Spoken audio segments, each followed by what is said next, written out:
Hello guys, this is your friend Shinobi Nexus 2.0 and we are back in new fanfic. What if Naruto Sasuke and Ino started a family? Part 3. Anyway, the one thing I don't understand is the Ninja Academy school system. I mean Neji's team are only a year older than Naruto's classmates and there is only one school. I don't see how they couldn't have known about them since in any school system, knowing your upperclassmen is always a thing. Did they just have different school days or class times like college because of the shortage of teachers? I mean, did Iruka teach Neji's team before graduation that should have taken place the year before? I believe Rock Lee was aware of who Sakura was because she was only a class younger. Underscore. After another grueling training session, Team 7 was allowed to rest. They all laid back against a tree, feeling the urge to sleep, but they forced themselves to stay awake. Ino made for conversation, so plan on asking Kakashi-sensei about your parents, yet, Naruto. No, I'm not ready yet, I just need a little more time to brace myself, you know. I get it, I wouldn't know what to do if I just discovered that my dad was the head of the village's analysis team and one of the most prestigious clans in the village while having a little flower shop on the side. Hey, maybe your dad was Hokage. Ha, you think the old man is my dad? Naruto referred to the third. The wrinkles on his face makes him look like he has whiskers. Why not? The boys softly laughed at her little joke. Naruto then asked, Hey, Ino, can we go see your grandpa, today? Sure. He actually loves visitors. Kakashi hummed into their conversation as he handed them water to drink. The kids gulped it down in a few gulps. You guys are going on a visit. Oh yeah, we saw Ino's great-great-great-grandpa yesterday. He was really cool. Oh, you mean Inoma-sama. If that was who you were visiting, I would have loved to have come with you guys. Sorry, sensei, but you know the rules. No one who has been within the Chunin ranks are allowed to see my grandpa. What? Naruto and Sasuke didn't know of this. Ino sighed. When my grandpa decided to quit being a shinobi, it actually came with a long set of rules. My grandpa is actually not allowed to leave the mountain we were at, and no official that is within the Chunin ranks or higher are allowed to see him. That's because they hold important information and my grandpa isn't allowed to be involved within any political decision of the village. In short, he's treated like a virus that's put into containment. Not even my own dad can see my grandpa now that he rose through the ranks. And sooner or later, neither will I. What the hell? That's so unfair. It's already been 100 years. It shouldn't matter anymore. Kakashi corrected Naruto, saying that is like saying a promise shouldn't matter anymore. Inoma-sensei chose to become a criminal. You shouldn't make light of criminal activity or else no one will be served justice. But never losing the hope in someone you love should never be treated like something so bad that they became a criminal. Ino reminded him that someone tried to destroy the village, Naruto. I understand that you feel sorry for my grandpa. I do, too. But my grandpa made his choices, knowing full well of the consequence. Naruto huffed, crossing his arms. But people can change. We don't know why the Uchiha guy did what he did, so we have no right to judge. It's just like with Zabuza and Haku, isn't it? They became the way they were because people were cruel. What needed to be changed wasn't them, but how the Mist Village chose to unfairly treat them. When I become Hokage, I'm going to free your grandpa, Ino. Believe it. Everyone was silent by Naruto's sudden heartfelt and passionate declaration. Ino softly smiled at him, placing her hand on his head. Knucklehead. If you want to do something like that, then you better learn some politics. You can't just say you'll do something. You'll have to go through a lot of paperwork. Naruto frowned because he knew he wasn't really that bright and paperwork sounded the worse. Ino inwardly giggled, I'll help you out. I don't want to stop seeing my grandpa, either. The two blondes grinned at each other. Sasuke tried not to glare at this affection. He felt alienated and tried to remain alienated, but Ino called out to him, and you, too. Right, Sasuke. Or maybe Sasuke should become Hokage since he's the actual genius. She teased. Hey, nobody is becoming the next Hokage but me. But Sasuke can be my advisor guy and you can be my secretary, Ino. Nothing's better than working for me, right? Sasuke couldn't help letting out a short laugh from that joke. I bet by advisor guy, you mean the one doing all the work. No, just the boring stuff. Ino smacked his head, that's not what the Hokage's right-hand man is for. It will be when I'm in charge. Good lord, we're going to have a tyrant. Ino dramatically sighed. The kids got up, still feeling sore, but energized. Sorry, Kakashi-sensei, but we can't invite you for obvious reasons. It's alright, I'll see you guys tomorrow. He disappeared. The kids made their way to the mountain, and Inoma greeted them happily and served them some special dumplings that pumped up their youth again. That way, they could train again, but this time with him as their teacher. The Inoshikacho is a balance of the mind, body and soul, be each other's strengths and each other's weaknesses. Inoma told them as him and Ino slowly moved to demonstrate their taijutsu style. Delicate glass balls were scattered across the ground. The Nara clan represents the mind of our alliance. Someone who remains not too close or too far from their enemies. They are able to use the darkness as a weakness, but they are thinkers, not fighters. In a fight or flight response, if alone, their first thought is the run. Huh, never thought Shikamaru was a coward. Naruto commented, but Sasuke corrected him, it's not cowardice when the odds are against you. Everyone's combat style comes with both pros and cons. Your shadow clone jutsu for an example. Although you do have multiple clones that can help widen your range of possibilities, doing such a jutsu can dramatically decrease your strength. Of course, you are a member of the Uzumaki clan, so that con doesn't necessarily affect you, but another con is your lack of a strategic mind. Your tactical mind has been improving, but your lack of self-restraint to see the bigger picture of a situation has cost us. Like what happened when we faced Haku. Ino added, that's something Sasuke and I have been trying to make up for. We try to utilize your boundless energy, range and devious mind while also holding you back so you don't hurt yourself since you always head into danger first. Naruto grimaced at how he felt like they were roasting him. Inoma continued the lesson, good. You two were able to be observant of your other teammates. Naruto, it seems that you are too focused on yourself. My Ino had told me that you like to push yourself too hard at any given opportunity. PFF'd. I used to be the same when I was your age. Really? Naruto's eyes sparkled at having similarities with the old man. Oh yeah, I was such a troll. Playing pranks on people and getting myself in dangerous situations. I was nearly killed by the enemy multiple times, but I've always been able to get myself out of the situation and lie to my mom that I didn't encounter anyone. As I grew older, though, I became more gentlemanlike and ridicule people with fancy words so they didn't know I was. It was always hilarious when they caught on. Grandpa, your lesson. Ino reminded him. Right. The Akamaiki clan represents the body of our alliance. Someone who faces the enemy face to face, but not as a weapon but as a shield with their body. We're not warriors. The Inoshikacho are only meant to gather intelligence within the shadows. The Akamachi member is to act as our security guard. Their expanded body is meant to cover us as we do our job, and be our distraction to help us escape with our knowledge. But despite saying that, they are neither thinkers nor fighters. They are lovers. They only fight for the sake to protect. But despite all that strength, what is the weakness? Sasuke answered, their weapon is their body. The Akamichi clan are known to be quite formidable since their bodies are durable against damage, but that's on the outside. If they fight against enemies that can target the inside of their body, then they are defeated. Huh, inside their body? How could someone do that? Naruto inquired. And his teammate answered, there are many ways such as those from the Aburame clan could plant insects inside him or they could be injected by poison through the food they consume. Inoma nodded. Correct. As expected from an Uchiha. For the Yamanaka clan, despite being one who uses jutsus of the mind, we represent the soul of our alliance. Is it because of your empathy? The curious whisker boy inquired. Inoma nodded. And by now you should realize that the Yamanaka clan are the fighters. We are by far the most reckless of the trio. Our famous technique, the mind transfer technique, require us to be within mid-range with assistance to restrain the target and to keep our bodies protected. In such a world we live in where trust is fragile, it's crazy to think you'd leave yourself so vulnerable in the hands of the other.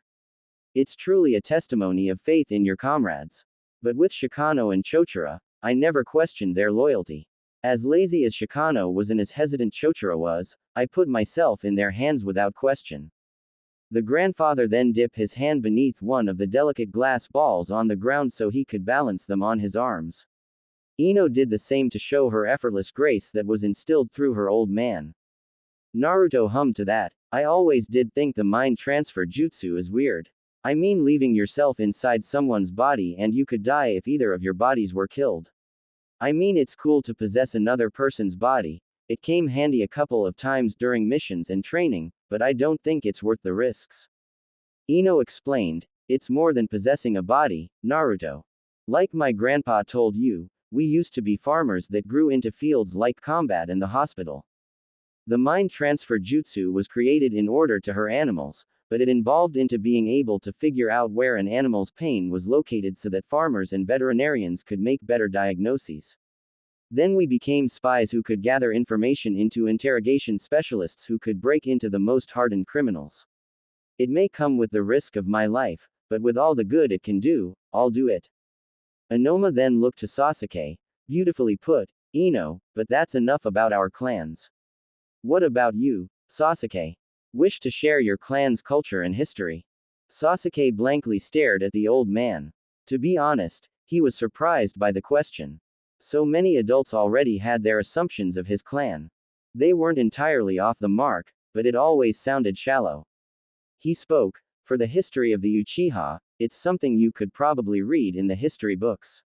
The Uchiha clan were once a rival clan of the first Hokage's clan, the Senju clan. Many bloody battles were fought before Hashirama Senju and my ancestor, Madara Uchiha became allies. The Uchiha clan has always stood as the most powerful clan in the village, becoming its police force since. Naruto asked, Senju clan? Haven't heard of them. Inoma explained, that's because the Senju clan had integrated with other clans, so anyone among us could be related to Hashirama. I know for a fact that my children aren't, but either of you could. Me. A Senju. Cool. Then I belong to two clans. You might belong to two clans. Ino corrected him as she delicately placed her glass ball on the ground. She was huffing for air unlike her grandfather, which showed how straining the training was despite having years of practice. Inoma then continued the lessons. The combinations of clans can bring about a stronger sense of community within a person or divide them by such a useless tool called pride. The Inoshikacho don't consider each other stronger or better than the other. Just because you belong to a clan close to the Hokage or a respected clan that passed you powerful unique gifts, or just being someone who aspires to be above them all alone, it all means to not if people refuses to look you straight in the eye as a fellow comrade. Naruto's eyes widened at amazement while Sasuke huffed at that. Inoma smiled at the Uchiha boy. Looks like we have quite the proud one here. Ino tells me that you act as the leader of the group. Yeah, it's because I'm better that I can lead this group. Then how about a one-on-one then? My taijutsu versus your fancy ninja moves. The old man crossed his arms confidently. It's been a while since I kicked some Uchiha, but with these feet. Hey. The boy smirked as the two went to a clearing in the mountain. Ino moaned in worry. Naruto asked what's wrong and Ino answered, I should have warned you guys. My grandpa, Sasuke charged, but before he understood what was happening he was on the ground with feeling a tight pressure on his chest as if he's been hit but he didn't see it. As a taijutsu specialist, back when my grandpa used to have his own team of genins, one of them actually couldn't use genjutsu or ninjutsu. Everyone at the village thought he was crazy, but he proved them wrong. It wasn't something my grandpa started, but there are ninjas around the world who can't use ninjutsu or genjutsu like that weird upperclassman with the bushy brows. Oh right. What was his name? Broccoli. I don't know, but they exist and my grandpa is one of them since he lost his chakra. Sasuke may be a genius, but there's a point where bronze beat brains. Inoma smirked down at Sasuke who was still in shock. The boy began to feel pain rise in other areas of his body. The old man explained, your Sharingan can do many powerful things, but it requires to see the enemy. Your sensei Kakashi struggled with his second fight with Zabuza due to that. So we can safely say that your weakness is your pride. Sasuke immediately tried to attack the Yamanaka elder, but the boy suddenly found himself thrown to a tree. Inoma held him against it by the throat. And no manners. Understand one thing, young man, I'm placing one of the most precious children in your care. So far you've proven to be a good teammate, but if you truly want to become a chunin, you're going to have to learn some humility since your sensei won't be there to keep you in line. Sasuke glared furiously at Inoma with his Sharingan in full bloom. Inside them, they both had 2 comma marks. Inoma smirked, leaping back and allowing the boy to attack. Inoma went just a bit slower for the boy to try out his awakened ability to clearly read and copy his movements. Sasuke could tell that the old man was holding back, which annoyed him because even then, he was no match. Ino made a step forward, but she held herself back. Naruto was surprised to see Sasuke helplessly losing when he usually was so cool and could face Kakashi. The two just kept watching with some snacks for a good 3 hours before Sasuke no longer moved a single muscle. Inoma didn't break a sweat at all. Ino went over to Sasuke and she used her medical ninjutsu that she mastered. She frowned at how hurt Sasuke was, but she didn't make a comment. Wow, you really are something, old man Inoma. You're over 100 but you move so fast that I couldn't tell where you were at all. Can you teach me to get that fast? Naruto was feeling goosebumps. It's going to take you a couple of years to reach that speed if you are willing to put in the hard work, but I'm more interested in teaching you the Uzumaki clan techniques. The Uzumaki clan techniques? Hell yeah, as a distant relative to Mito, I have to teach you their techniques. Don't tell anyone this, but Mito and I shared each other the secret of our techniques when it's supposed to be a secret. She winked at Naruto. But it's getting late, so we'll start you training tomorrow. Feeling better, Uchiha boy? Sasuke got up, huffing for air, glaring intensely with all the hate he could muster. The 3 of them left the mountain. Sasuke, Ino called out to him. Just so you know, my grandpa wasn't mocking you. He gave him the ass kicking he needed. Naruto finished for her. Naruto, what? You noticed, too, right? You've always been stuck up from the get-go, and it's been driving on my nerves since day 1. But Inoma proved that you're not all that great to begin with. Sasuke glared at him yet smirked cruelly. Who are you to chide me, Konoha's #1 rookie? You who screw up every mission we go on and was a chicken when we faced our first real threat. Naruto flinched by being called out, but he remained stubborn. Shut up. I know I may not be the best ninja yet and I talk big, but at least I'm not actually pretending that I already better than everyone else under all that coolness. You may be called a genius, but all I see is someone who is only slightly above average, and is a total idiot when it comes to acting like a decent person.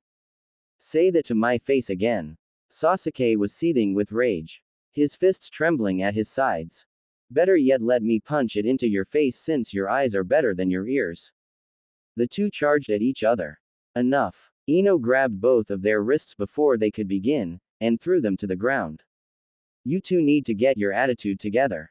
This is exactly what my grandpa was talking about. I get it that you two are rivals, but you need to stop using each other as punching bags for your own personal issues. We're supposed to support each other, not tear each other down. We've been doing great as a team. Sasuke, you are a great leader and a ninja, but you need to put more faith in us as not only your teammates but also your friends. I don't have friends. I'm only tolerating this team until we become Chunin, and once I succeed in that, this team will become history. Fine. We don't need you. Quiet. Ino controlled her own anger. You don't actually mean that, do you, Naruto? Just be honest. I said quiet. Ino snapped at Sasuke, who shut his mouth. She then glared at Naruto, who didn't want to be honest, but he knew better than to upset Ino. Okay. Fine. I don't actually mean it. I respect you as both my rival and my teammate. Hey, maybe even friends. This team needs you, Sasuke, but I'm trying my best, so it needs me, too. If you want to bump heads, we'll bump heads.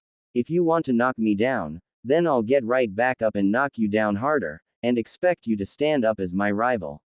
And if you need to talk, Naruto dropped his gaze. We'll talk. Everything became heavily silent. Naruto brought his gaze back up to Sasuke to show that he was true to his words. Sasuke was overwhelmed by those words. You must kill your best friend. Sasuke cast his gaze down as a cold feeling rose in his heart. He then felt his hand being held. He saw that it was Ino holding his hand, and her gaze were just as reaching as Naruto's. Sasuke didn't feel alone, but behind them, he imagined Itachi standing from a distance. He pulled Ino's hand away from his and avoided Naruto's gaze. I did it to measure my own power. If you want to kill me, then live miserably. Hate me. There's no such thing as complete loyalty. Even the Inoshikacho can't always remain loyal to one another. The alliance will crumble eventually when a bad seed is born. Your own grandpa, Ino, chose an evil man over her village. Loyalty isn't always clear-cut and never forever. Quote. True. Ino. Naruto was horrified that she agreed so easily. Ino explained, my grandpa did betray the village for love. And for every Inoshikacho generation, there is always the fear that at one point the alliance will dissolve. But living in apprehension like the second will only make what you fear come true. I believe in you and Naruto, and I hope that we can be a team. I hope that whenever you're in trouble, Sasuke, like when you're facing the man who destroyed your clan, that you will call for me, Naruto and Kakashi to be by your side. Aren't we all becoming stronger for a dream? That's right. Naruto cried out. My dream is to be Hokage. Ino is going to lead her clan, and you will get vengeance for your clan, Sasuke. I don't need you to fulfill that. Doesn't matter. Naruto grinned. We'll stand by you, Sasuke, because that's what a team is for. I may not like you a whole lot, but this guy who hurt your village deserves an ass kicking, and if he happens to have friends, Ino and I'll take care of it. Ino nodded in agreement. Sasuke frowned at their stubbornness. They weren't strong enough to face his brother or even his friends. They don't know the true power Itachi possessed. They didn't even understand the full weight of his vengeance, that they could barely shouldered any of it. But his brain couldn't stop repeating, you're not alone. How about we go have some onigiri? My treat. Ino offered to break the atmosphere. Oh, I'm up for that. Sasuke turned away. I need to be alone. What? Leave it, Naruto. Ino smiled at him. Some things come harder to people. Just give him time. Naruto grimaced, but he respected Sasuke's space. The two then went to get onigiri together. On Sasuke's way, he encountered Kakashi, who was sitting on a bench, reading his book. No words were said. He just sat next to the man. How was your day with Inoma-sama? His sensei asked nonchalantly. Terrible. He manipulated us into getting into this huge fight about teamwork, only to have it strengthen. It's all a cliché. But it's working, otherwise, you wouldn't be so worried about it. You have seemed distracted today. Quote. Kakashi. Sasuke hesitated to continue as he felt a faint tingle on his forehead as if someone had poked him. He hummed to encourage the younger to speak. I heard that you became a chunin at 6. Ah, that was only because we were at times of war. The requirements to become a chunin were low, so they could recruit more soldiers to the battlefields. Of course, I became a chunin at a younger age than my peers, but whether I truly deserved such a position, I don't know that myself. What do you mean? Sasuke sort of knew his answer, but he wanted to hear him say it. Kakashi got up. Let's take a walk, shall we? Sasuke followed him until they stopped at the Konoha cemetery and stood before Tsukumo Hataki's grave. Kakashi told Sasuke the story of his father's fame and glory that ended in suffering and tragedy. Do you remember what I told you the day you became a genin? That those who break the rules and the code of the ninja world are scum, but those who don't take care of their comrades are lower than scum. His dark thoughts were brightened at the thought of Naruto and Ino. He also felt very conscious of Kakashi near him. He quickly discarded it with skepticism. But the comrades your father saved set themselves up to be sacrificed for the sake of the mission. Didn't he betray their pride for his own morals? You could ask the same to those comrades of his. Did the mission truly matter over the lives of those comrades? The village did face several losses, but we are still standing as a nation. And those ninjas could still see their families and friends another day. I still see most of them alive today, and they walk by their children and grandchildren, happily. Naruto and you started in this team with nothing to lose, but before you know it, you do have something, someone to lose. Are they worth sacrificing for one agenda? Sasuke thought of Ino and the family and friends she was surrounded with. She was well known by the village because of the flower shop.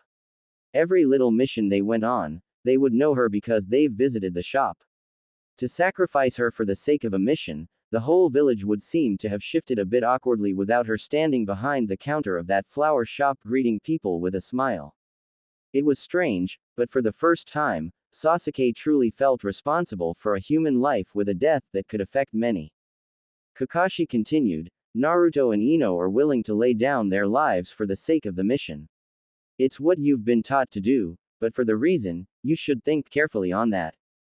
The sensei turned to leave, but Sasuke immediately requested, please teach me. He turned his head to the boy. The 12-year-old repeated, teach me what you know, copy Ninja Kakashi of the Sharingan. Kakashi entered the Hokage's office to report, it seems that Inoma-sama plans on teaching Naruto about the Uzumaki-kan. The Hokage was deeply surprised by this. So he met Ima-sensei. It was only yesterday, and Naruto is fond of him. But Lord Hokage, can we trust Inoma-sama to not reveal the Kyuubi's presence to Naruto? Hiruzen thought on this before answering, it's been over half a century since I last seen Ima-sensei. I'm still shocked to this day that he chose to remain faithful to Madara over the village. If the village knew of this, it could spread chaos since the rumors of the Uchiha involvement to the incident 12 years ago are not forgotten. But, Ima-sensei has never been one to lose reason. I see that in her grandchildren. He closed his eyes to faintly remember the great beauty standing before the shrine gate of the Yamanaka mountain. Inoma Yamanaka was truly a man who was once a goddess in the past life. His golden platinum hair that reached to the back his knees shined softly by the sunlight. His eyes like lark spurs dyed in purple and blue. He had said all his goodbyes to his friends and family, and now, he was the only one left because Inoma wanted to speak to him before he entered his new life. Hiruzen, his thin lips spoke with a light-hearted male's voice that didn't ruin the feminine beauty he possessed, this will be the last time I see you. Ima-sensei, you probably feel conflicted between your love for me and your loyalty to the village. Don't follow my example, Hiruzen. Your clan is responsible for guiding the next Inoshikacho, and someday one of your children will take on that responsibility. I need you to be a great shinobi for your kid to take after. Ima-sensei, don't let your heart be light on others, Hiruzen. Even on those you love. PFFBT. What am I talking about? You're a complete sap. You have such a great heart and a genius mind, but you're all out of balance. He turned away. Ima-sensei, Hiruzen, your sensei Tobirama is a predictable man, and yet even though I hated him with all my heart, I still hoped that he'd do the right thing for once. His breath became ragged, I hoped for so much from this village. I had such great hopes. I believed that it could endure anything. He gulped down the air, his throat becoming too tight to properly breathe. Hiruzen, Hiruzen, Hiruzen. He whimpered his name. Hiruzen held his head down, feeling helpless. Don't set me free. He rose his head again at those words. Never set me free. He walked into the mountain where a jutsu was cast so that no chunin or others of a higher rank could ever see, hear, or touch him again. You never got the chance to meet him, Kakashi. Despite Ima-sensei's betrayal to the village, he still loved Konoha with all his heart. I am confident he has no plans to put this village's safety at risk. Kakashi nodded to his words. If the Hokage believed so, then he guessed he could take the risk.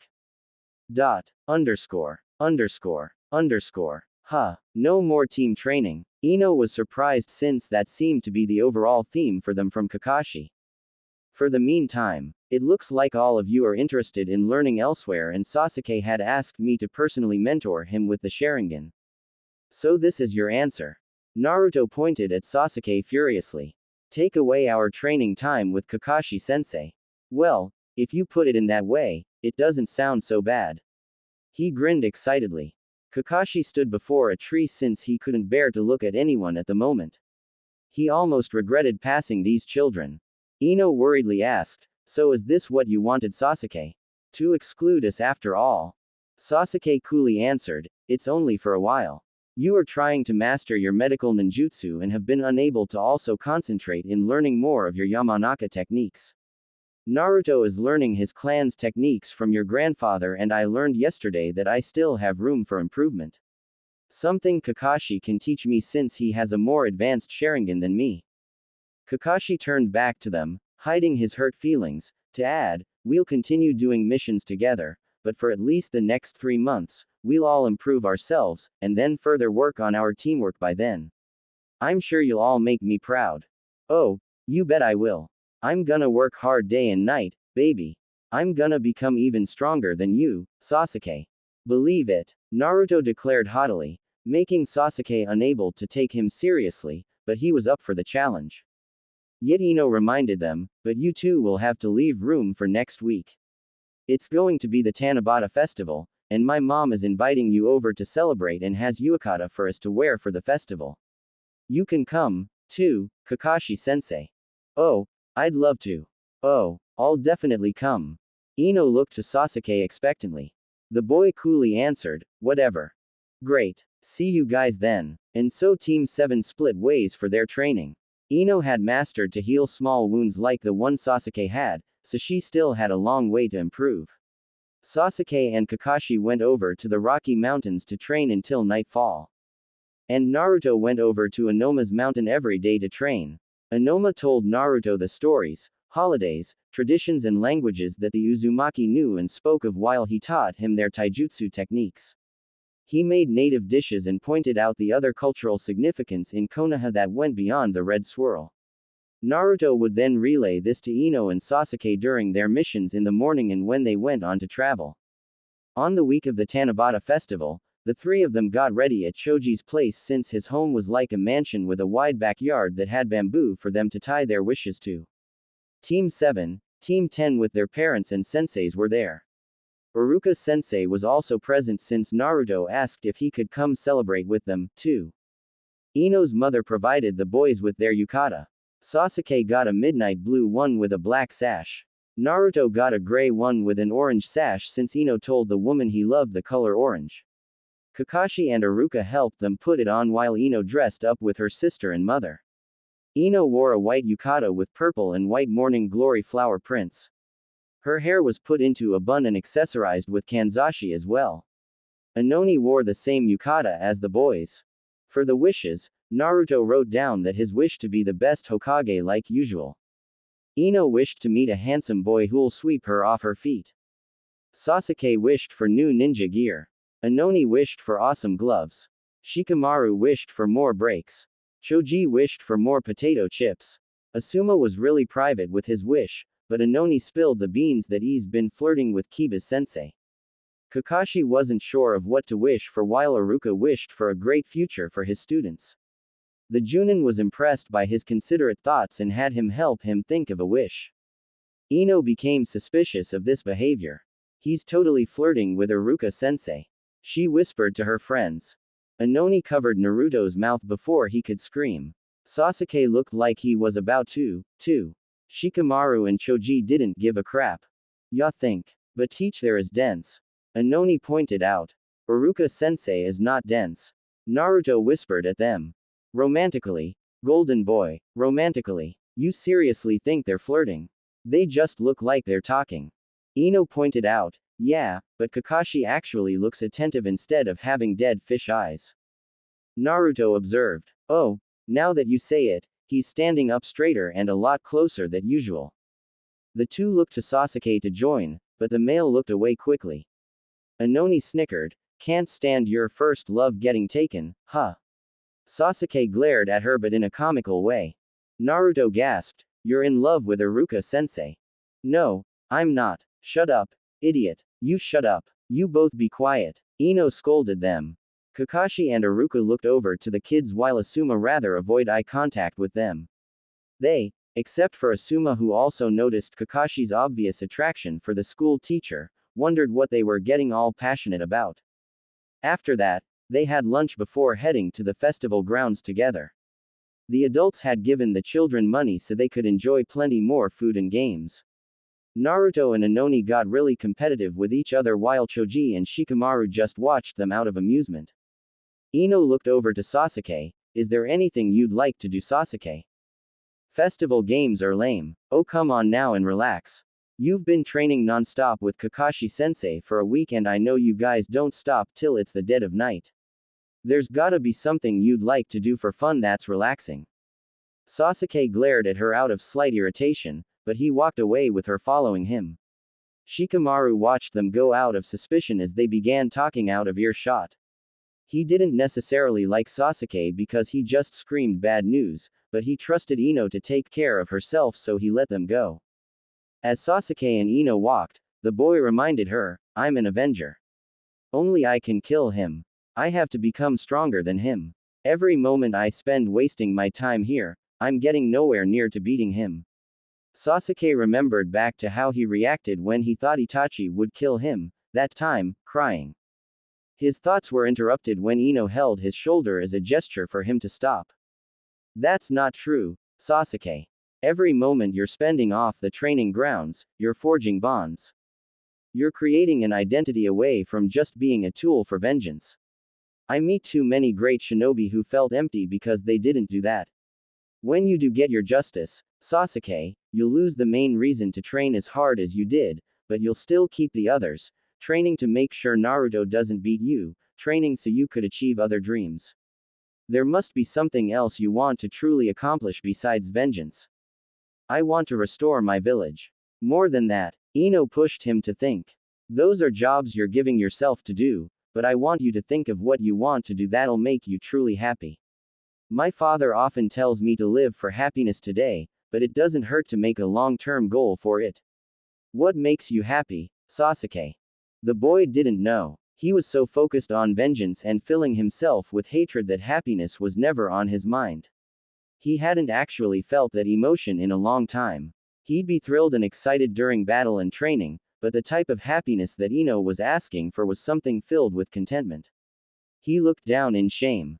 I don't know. Then let's discover that. This festival is the perfect place. She grabbed his hand and pulled him to where they were selling masks. Ino went for a cute cat masks while Sasuke went for the Oni. Anbu would wear the animal masks. Do you want to become one someday, Sasuke, after we become Chunin? To become an Anbu, you have to be specially hand-picked by the Hokage. I wouldn't mind becoming one. But, Ino felt that Sasuke had more to say. Sasuke hesitated to speak, but his mouth felt honest. Before the destruction of my village, I wanted to become a captain in our police force just like my father. Your dad was the captain of the police force, wasn't he? Ino reminisced. I remember him, my dad, and Konoha's commanding officer Morino Ibiki of the interrogation force talking together since they caught a rather difficult suspect, or I think that was the case. My dad told me that Konoha was peaceful thanks to the police force, and it allowed for more ninjas to dispatch onto missions. It's been difficult since. So is that something Todd would make you happy? Recreating Konoha's police force. It may not be filled with shinobi with Sharingan, but it could definitely put back some structure into this village since it continues to expand. Crime will only get worse if no one does something about it. No, Sasuke answered. If Konoha wanted a police force again without the Uchiha, then they should have made one. To create a police force without other Uchiha, it wouldn't be the same. The point of the police force was to keep Konoha's crime rate among ourselves down, but for me, it was about the Uchiha pride. Our abilities made us suited for the duty, and when I do restore my village, perhaps we could recreate the police for or something different. Ino sighed. So that's another job, huh? She looked around for something to do. She perked up at the sight of some nice grilled meat they could enjoy. She knew his favorite foods, but still asked his opinion on others. She then had him join her in games where she cheered him on, and as expected, they proved too easy for the skilled ninja. They denied the awards since they had no use for stuffed animals or toys. For a moment, Ino got distracted when she saw a group of cute older guys pass by. She flirtatiously greeted them and told them to stop by at the flower shop. Sasuke was used to her doing that, and the two continued on to explore the booths. Yet when the parade started to being, Ino pulled him away to go to the attractions such as the tunnel where it looked like they entered the night and the Milky Way was flourishing above them. It was getting really crowded since the parade is beginning, so I figured you'd rather be in here. She let him know. It looks like festivals really isn't your thing, huh? The games are too easy. You don't care for the sweet food, and it's all loud and crowded. Maybe you could become a librarian after all this. Sasuke couldn't help snorting at that.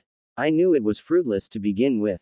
I wonder if that idiot hadn't been kicked out yet with your sister. Ino giggled at that. I wouldn't be surprised if they were. I'll feel bad if Shikamaru and Choji get kicked out, too. Last year, Anoni accidentally destroyed a booth because she hit the target too hard. My sister is scary strong. You should know since everyone besides you and Naruto were too scared to face her one-on-one. Even when she's restraining herself, she's too much. But, I couldn't ask for a better older sister, I guess. Quote. Sasuke frowned at those words. He used to think the same way. His forehead began to tingle again as he thought back to how amazing yet distant Itachi was. His thoughts were interrupted again when he felt Ino's hand. Sasuke. She appeared worried and apologetic. Sorry. I guess talking about family isn't the best subject. It's not that. He was quick to defend. It does bring up thoughts of the past, but that shouldn't stop you from sharing. Besides, it wouldn't be like you if you weren't annoyingly talkative. Ino's jaw dropped in comedic, passive-aggressive anger. Well, sorry that I'm annoyingly talkative, Mr. Too Good to Speak more than a word during a friendly conversation. I'll let you know I talk this much because you don't talk enough. Naruto and I don't have this problem. Naruto is not normal to begin with. He parades around as a woman to get his way. Ino tried to retort that, but he was so right. Instead she burst out laughing. Sasuke couldn't help smirking along with her because Naruto was just ridiculous. She began reminiscing with Sasuke about all his hilarious habits and failures and even success. The two then began talking about missions and then what-ifs and strategies. They would throw in a sarcastic remark or a joke. The conversation carried throughout the tunnel until they reached the end, and to their surprise, it was raining. Ino moaned sad. It looks like Orihime and Hikaboshi won't be seeing each other today. You know, it sucks that they can only meet once a year, and within that 1 year, Orihime is working really hard just to make her father happy so she can see the one she loves. And if it rains, then tough luck. It's just unfair, you know. That may be, but they are gods. A year passing for them is like a week. But with a wistful heart, a year could pass like a decade. If she is working as hard as she does, and he the same, it should pass quickly. But after a hard day of work, a silent night comes, and a worried mind can't sleep the heavy hours away. I'm sure they had practice. Anything can happen in a week the same as anything happening in a year. Even gods can meet their end. I doubt her father will allow such a thing to happen if he wants to continue getting those beautiful clothes. A father's love isn't that cheap. Are you saying I'm right, then? Ino's mouth was open to retort, and she was left hanging. God, I love and hate that smart brain of yours sometimes. But hey, that means you believe that two lovers can remain faithful. We're shinobi. Faithfulness is to be expected. Ino sighed. If only that were true for marriage. Ninjas who go on long missions would act unfaithful when they get the chance so they could put their full concentration on the mission, and to make it fair, they allow their spouse to do the same. When I find the one I marry, I don't want it to be like that. You pretty much know what type of guy the first like, but what about you, Sasuke? You need to find a wife to restore your village, so what kind of woman would she be? Sasuke replied, the quiet and obedient type, but not one that's submissive. She will be in charge of raising the future Uchiha children, so I expect her to be strong. The Yamato Nadeshiko type then. I think we had that type in class. The Hyuga girl. She's the quiet type who seems obedient but she's from a pretty strong clan. But that clan happened to have their own dujutsu, so we'll have to think of someone else. So, how about Sakura? Sasuke was surprised by the suggestion. Ino didn't look at him as she explained, I know Sakura's trying her hardest to get your attention, that it's troubling her teammates. She really likes you, Sasuke, and she may not seem it now, but she's a bud waiting to bloom into a flower far more beautiful than the cosmos. Ino looked up at the cloudy gray sky as the rain continued to pour. Everyone in class thought she was the prettiest, and she's also has a big brain behind the billboard of hers. If you two had a child, she'd also be a gifted genius with amazing beauty. Sasuke furrowed his brows. What are you getting at, Ino? Ino looked his way, which allowed him to see the pain in her eyes, but Ino remained strong to speak her mind. I like you, Sasuke. I still like you even when I know we can't be together and that I'm not your type. But, to be honest, part of why I like you is because I don't want to lose to Sakura. I realize that by the more time I spend with you and I think of her. It's been weighing on my mind, but I honestly believe Sakura loves you more than I ever could, and I accept that. She didn't know what she was feeling after confessing. A part of her felt free but another evenly split half felt trapped. So I guess what I'm saying is that Sakura may not know this, but I'm rooting for her, so as her rival and best friend in disguise, please consider her feelings. Sasuke was silent. He remained silent when Naruto found them soaking wet with the others and telling them that the festival was cancelled so they had to get back home. They went back to Choji's place where they stayed for dinner and a slumber party. Ino was acting like her usual self as they began playing a board game where they had to figure out what they've been transformed into by the other team, and also figure out riddles, steal information and destroy the enemy's territory. The board game really showed their strengths and weaknesses. Shikamaru proved to have a genius intellect after all since he could figure out his enemy's strategies and get the most out of his sacrifice. Naruto was the complete opposite, but he seemed to be able to pull out some wild cards to get him still running through the game. Choji was either very aggressive or very passive depending on what the awards were. The Yamanaka twins once again proved to be the most effective spies of the game that they have been able to rob the others under their noses. Yet Inoni proved to take on the more aggressive approach while Ino was more passive. Sasuke was able to keep up with Shikamaru effortlessly and his determination was what made him dominate the game entirely from every angle. They played on till they fell asleep.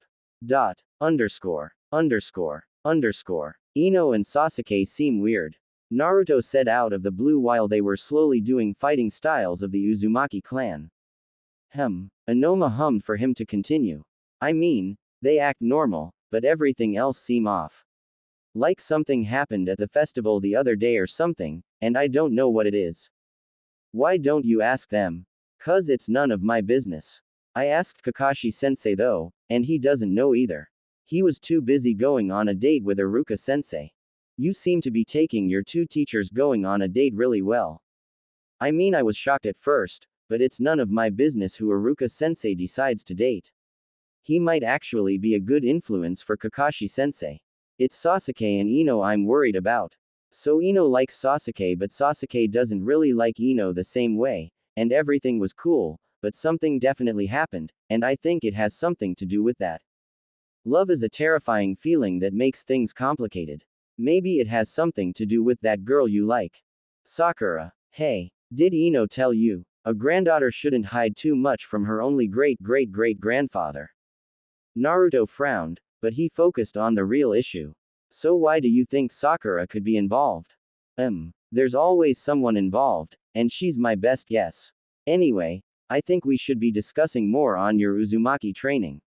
You seem to be able to grasp their taijutsu techniques, so I'll be teaching you their jutsus next. Naruto grimaced at the idea. I actually don't want to learn the fuinjutsu stuff. Why not? Don't get me wrong. I'm excited to learn all this stuff, but after going home and really thinking about it, I'm not comfortable with the idea of sealing things away. I mean, it could come in handy, but I don't want to solve things by sealing them away. So you'd rather kill it? Inoma thought that was efficient, but the boy immediately denied it. No, I mean, geez, how do I put it? Sealing people or monsters away doesn't solve the real issue, you know. It's like that saying out of sight, out of mind. You know. Naruto tried to convey his feelings in words, but it was quite the struggle. But Inoma did understand. Gotcha. You compared the sealing jutsus to my situation. That's right. They solved your issue by just sealing you away into this mountain. Maybe you were a flight risk, but it shouldn't have been solved this way. But I pushed the situation to become this way.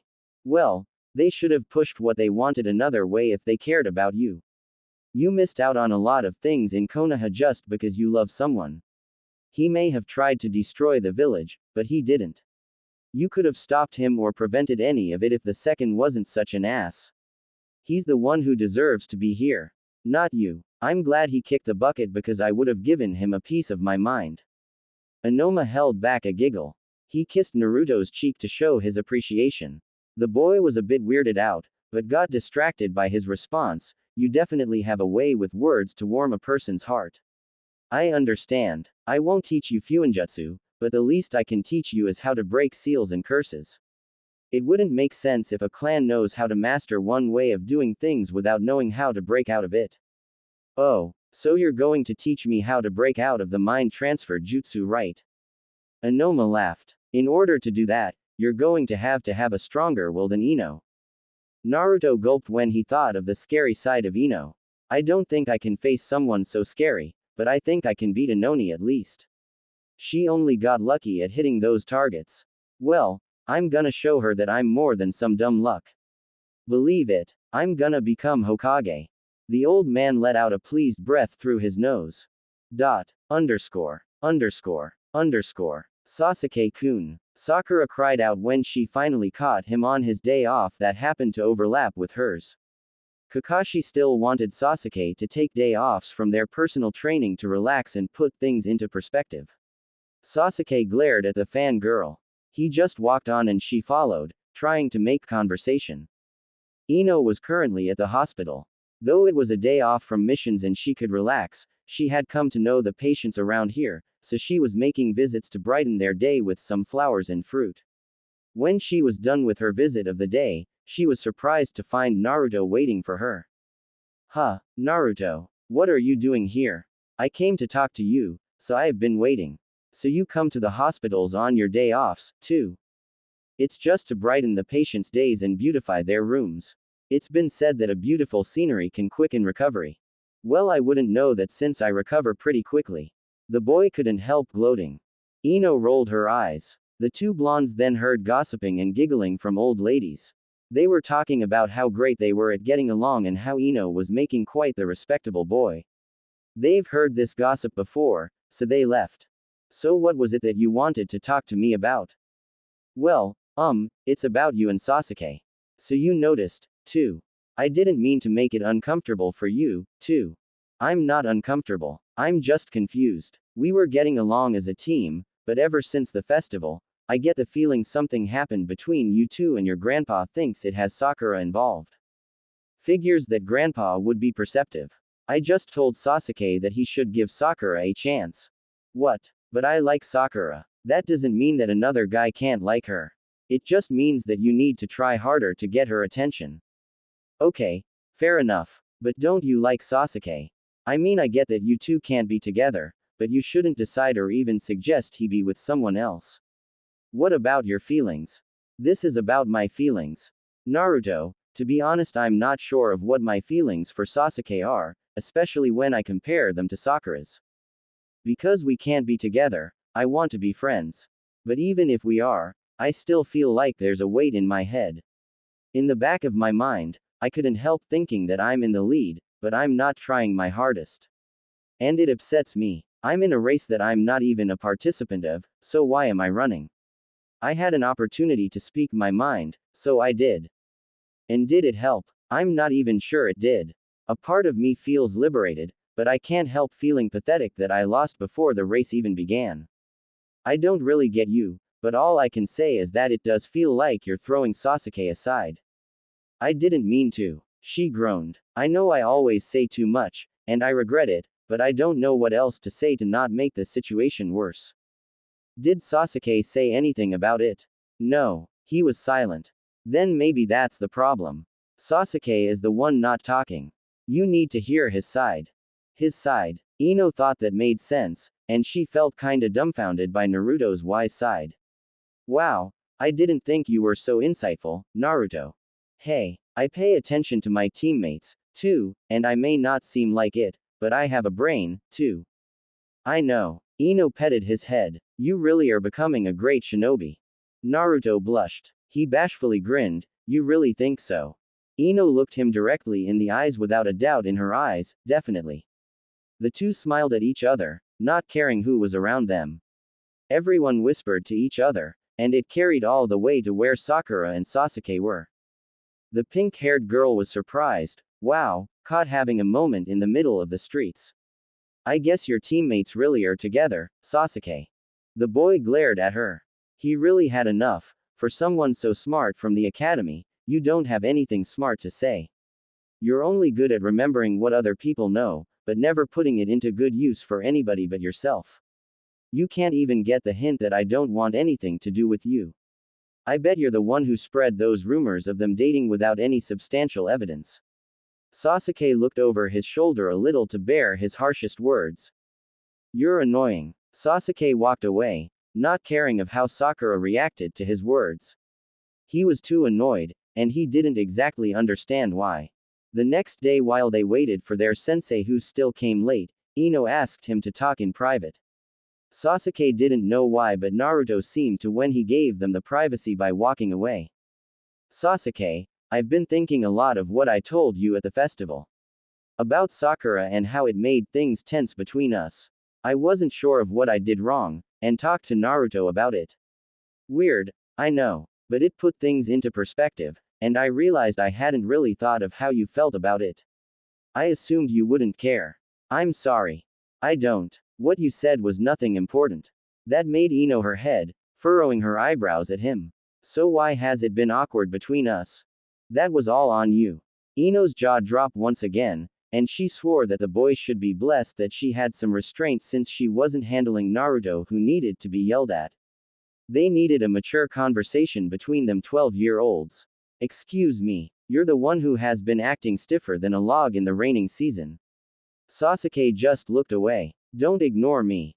There's no point to this conversation. No point. She got right in front of him to grab his attention. I am trying to fix this awkward atmosphere we have, and you're avoiding it. I'm not avoiding it. Yes. Yes you are. Stop your yelling. No wonder Shikamaru complains about you. Ino's lips were shut as hurt and shock was evident in her eyes. Rage quickly overtook her. Are you really afraid of your feelings that you have to brush me off like that? And here I thought you were cool and composed, but you're really just a chicken to your emotions. You're the one trying to start an argument. I thought you were trying to fix what isn't broken. If you think that, then your eyes must be more crooked than I thought, oh Mr. Last Survivor of the Sharingan. Ino knew she crossed a line, but she wasn't bowing down to even this boy. Naruto quickly came in, obviously eavesdropping on their conversation. Whoa, we don't have to get all heated up. We're a team. Are we, Naruto? Ino's voice lashed out like a lightning snapping a tree off its roots.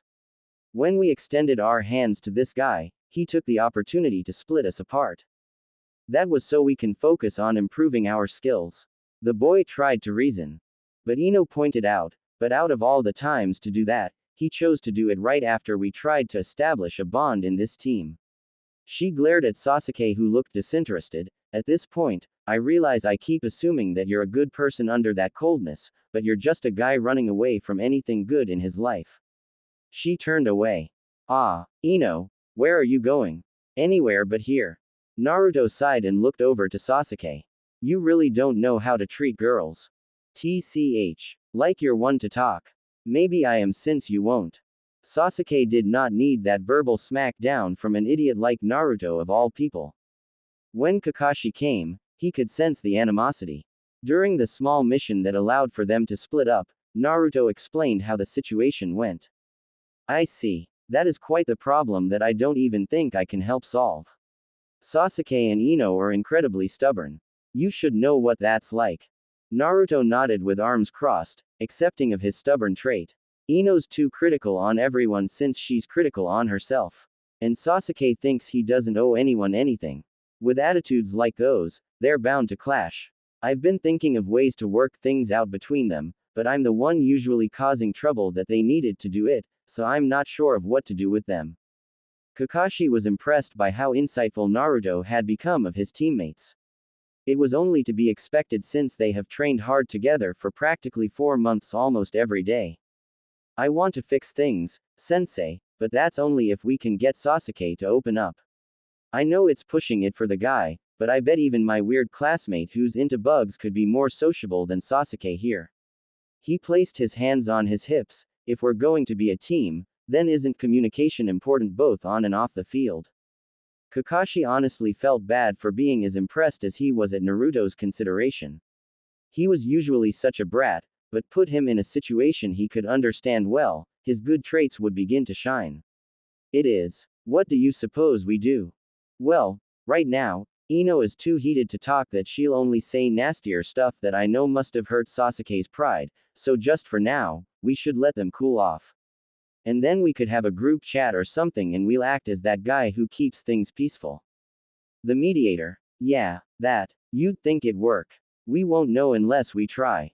And so for the next few days, Ino and Sasuke remained not talking to each other directly, but their teamwork during a mission remained flawless. They knew exactly how to keep personal issues aside to complete their goal, and when Naruto would act out of hand and argue with either of them, they still played the mediator role, but refrained from really scolding each other. It would be a sign that they cared for the other and was wielding from their fight. The fight went on for over a week that Naruto wasn't sure of what to do. He was glad that their fight didn't disrupt missions, but their lack of communication was very troublesome. Kakashi and him considered working things out with a talk, but when they tried to sneakily make them during lunch, they would glare at them because they knew full well of what they were trying to do. Kakashi then figured it was best that they figured this out on their own. Naruto wasn't satisfied with that, so he approached Team 10 about the issue since he didn't know anyone else who could. Inoma and Kakashi both figured that it would resolve on its own, but that wasn't good enough for Naruto. Yeah, we know bout sis and emo boy fighting. It was bound to happen. Inoni told him while they were enjoying barbecue. Do you know any way to fix it? The boy still hoped for an answer. Shikamaru sighed. What a drag. Naruto, helping stubborn people is a pointless effort. You just have to wait until one of them wears down, and it better be Sasuke since he's the one being the asshole. I know, Naruto wasn't denying it. I mean, he could have dodged the subject without getting Ino upset. We've been a team for 4 months now. He should have known better. Inoni supposed, maybe whatever sis said really got on his nerves. I mean, it involved Pinky. Her name is Sakura, not Pinky. Whatever. Inoni ignored his growls. Anyway, I'd be also annoyed if one of you guys suggested to date someone else to make giving up easier. Even if I'm not in love with ya, I don't want ya to just throw me at someone just so you can care for me less. But it's not like Ino doesn't care at all. No, but it's still annoying. Everyone likes to be desired when it isn't obsessive. But that's how I feel, but I ain't emotionally stunted like your guy. Why don't you talk to him about it instead of crying over to us? I didn't come here crying. And talking to Sasuke. I think Kakashi. Really? You're relying on your sensei. Inoni and even Shikamaru were looking at him in disappointment. Guy whose reason for being late is that he was lost on the road to life is supposed to give direction. He's a good sensei. But does the situation really calls for that type of sensei? Shikamaru questioned. Naruto faltered. You're right. Asuma, who was present, just sipped his tea. Do children these days really have no respect for their sensei? Well, it was them after all. Underscore. Sasuke huffed for air as he stared at the hole he put in a boulder. He was finally able to hold a Chidori's form in his hand, meaning he mastered the lightning-natured chakra. Good job. You now have mastered both the fire and lightning-natured chakra. Something only someone of the Chunin level would be able to accomplish. Kakashi complimented him. Yet your focus seemed to continue to lag. Sasuke glared at him. Just spout out whatever you have to say. Fair enough. It's about your little fight with Ino. It's not a fight. Fine. We won't call it a fight. However, are you really okay leaving things the way they are? Why wouldn't I be? Good point. You and Ino still perform perfectly as a team with even someone as unpredictable as Naruto. It's truly a shame to lose a valuable teammate over something petty. Sasuke glared at the man harder, knowing exactly what he was doing. But Sasuke couldn't deny that he was right.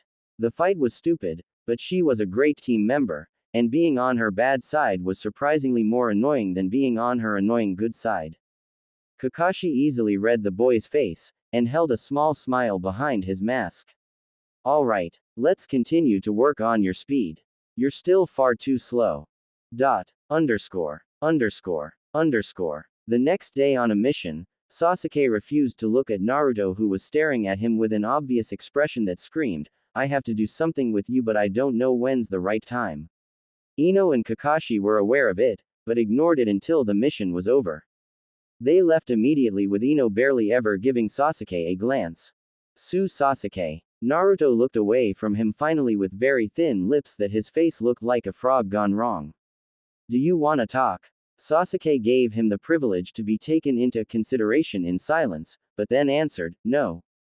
But Naruto's face just got creepier. Sasuke walked away, which flipped a switch for Naruto to act more normal. "Hey, don't walk away from me. I'm talking to ya here." Talking. Or stuttering like an idiot. "I'm talking to the idiot. Man, no wonder Ino's so mad at you. You have seriously no respect for anyone. Is that all you wanted to say?" "No, but obviously words mean nothing to ya, so I'm gonna hammer into ya with my fists." Naruto charged and the two engaged in combat. Sasuke immediately saw a shift in Naruto's taijutsu skills. The boy was far lighter on his feet and he was far more protective of his core, yet his cleverness remained in his movement. Sasuke couldn't help smirking at the improvement. HMPH. Did Ino's grandpa teach you that? Ima-sensei certainly pounded it into me. Naruto declared proudly as he summoned his clones. The fight went on until nightfall, when the two could no longer stand. They remained lying on the grass with their heads facing each other. Naruto was still beaten black and blue, while Sasuke was left with only a few scratches and bruises. The blonde boy had his Uzumaki bloodline to thank for lasting as long as he did against Sasuke, but he was still determined to get better beyond his bloodline. Sasuke doubted he could catch up with how he was improving much faster with Kakashi as his sensei. "So hey, why don't you fix things with Ino yet?" Naruto finally asked, his tired form making it easier for him to open up to Sasuke. Sasuke sighed out. He figured that this was what the idiot wanted to talk about. "Fix what? She's the one overreacting. Ino can be pretty ridiculous, huh?" Naruto smiled at the thought of how she freaked out at being covered in mud during one of their missions. "But I don't think she's being ridiculous this time. She was really hurt, Sasuke. Because she doesn't think you respect her. Care about her. Ino likes to act all put together, but..." Naruto think back to how when he was shopping with Ino, the girl had noticed a group of females hanging out Togath. "And oh my god, I'm so glad you guys like Inoma. .. After the failed mission to get to see Kakashi's face, Team 7 without their sensei went to Inoma's mountain to tell him about the progress their teamwork went through. Inoma smiled softly at them. Ino looked over to Sasuke with an excited smile. "We still have a long way to go before our teamwork is perfect, but we definitely became stronger." "Hell yeah, thanks to you, I was close to beating Sasuke." HMPH. In your dreams. What was that? Ino ignored their usual bickering. "Anyway, I bought this." She took out a camera and a video camera from her bag. Inoma rose an eyebrow at the devices. "What's that?" Naruto was surprised. "You don't know what cameras are?" "I only know what children will tell me." Ino explained. "Dad told me that it's not illegal, but taking pictures can be dangerous. A lot of the villagers in Konoha don't know about Grandpa, but if they did, it may bring up unwanted feelings towards the Yamanaka clan." "Boot. Kakashi-sensei never got the chance to see you, and just one video recording and a few pictures couldn't hurt." She set up the gizmos and explained to her grandfather of how it worked. She took the first picture, and the photo popped out. Inoma softly gasped at how the machine captured his appearance. He stared at the picture with childlike eyes as he rubbed the photo with his thumbs. Naruto stood very close to him to inspect his expression. Ino hit his head for his rudeness and pulled him away. Inoma's eyes glittered with amazement. "This is so crisp. Crisp. It's an expression back then." Inoma continued to stare at the image of himself. As villagers of the leaf, anything that you called cool was crisp back then, as an ode to the fun texture and sounds of the autumn leaves. Man, Mito would have loved this. Or was it built before she died? It would have been so crisp to take a picture with everyone. When I was put here, I only took a few of my own belongings with me. Back then, we had to be painted. Do you want to see them? Seriously. Let's go. Naruto was all set and the two of them went over to one of the many caves of the mountain. There, Anoma took out a well-compacted chest that she opened with one of the many keys she had for a necklace. A ton of scrolls and drawings were inside. They were all drawn by a special painter who used oils that would make sure that all the painting not become smudged or faded if the paper became damp. He unrolled some of them on the floor. There was a map of Konoha before it expanded into the huge village it was today. There were drawings of the first Hokage with his wife and Anoma's best friend Mito. Naruto's eyes sparkled at the sight of her. Her hair was red. The Uzumaki clan were mostly redheads. I bet your own mother was a redhead, too. Back then, red hair wasn't popular. Neither was blonde hair like mine. Ino haven't heard of this. What did people in the past have against light hair colors? It was actually rare to have that color of hair. A majority of clans had black, brown or white hair colors. Even today, a majority of your classmates had darker hair colors, didn't they? The three thought back. Ino realized, now that you mention it, only Naruto and I were the blondes in our class. Ah, you're right. And isn't it weird how we were the only one with blue eyes? My eyes are more of a greenish blue actually if you look at them. Naruto got closer to inspect them. Oh right, your eyes do show some green just like Sakura's. And when you put it like that, Sakura has pink hair like her dad. Is that a Haruno clan thing? It is. The Haruno clan is actually one of the brightest clans in the village, having the mental capacity to handle any information. So she's smarter than Sasuke? Naruto inquired. Intelligence is far more broad than you think. The Haruno clan have what you guys would call book smarts. Your friend Sakura can handle remembering information she read off a book than she can during a training session. I worked with their clan members. Their ninja skills are only average, but their ability to remember information to the team made them valuable. Many times we have been able to infiltrate into enemy base, and we would act as if we lost or couldn't obtain the scroll filled with the information we needed when at truth the Haruno clan member had it all memorized in less than a minute. But shush. Anoma winked with a finger to his lips. If you tell anyone this trick, you'll lose the advantage. Oh wow. I knew Sakura was not only pretty but wow, I didn't know she had that kind of brain. I'm a little jealous. Ino smirked, but her ninja skills are still below average. If her teammates are doing her any justice, then they have to be average by now. There's nothing to worry about. If she's in trouble, I'll come to her rescue. Ino gave him a doubtful smile, but she let him dream the dream. Her eyes then laid on a team in particular. Grandpa, who are these three? He looked to the drawings. Oh, I believe I told you a little about them, Ino, but forgot to show you the paintings. That's my own squad of genins that I personally taught and my only one, but I wasn't assigned to them. Huh, the three children looked at him curiously that it was too cute. The old man told the story, as the schools were forming at the time, things such as teams of 3 and tests were just being introduced and just about anyone who wanted to become a shinobi was able to enter. Even those who couldn't do ninjutsu or genjutsu since it was still in such a work in progress stage.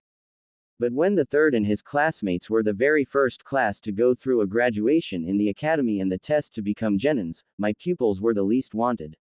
They were the failures of the class that were just put together so they didn't drag the other more so-called gifted students with them.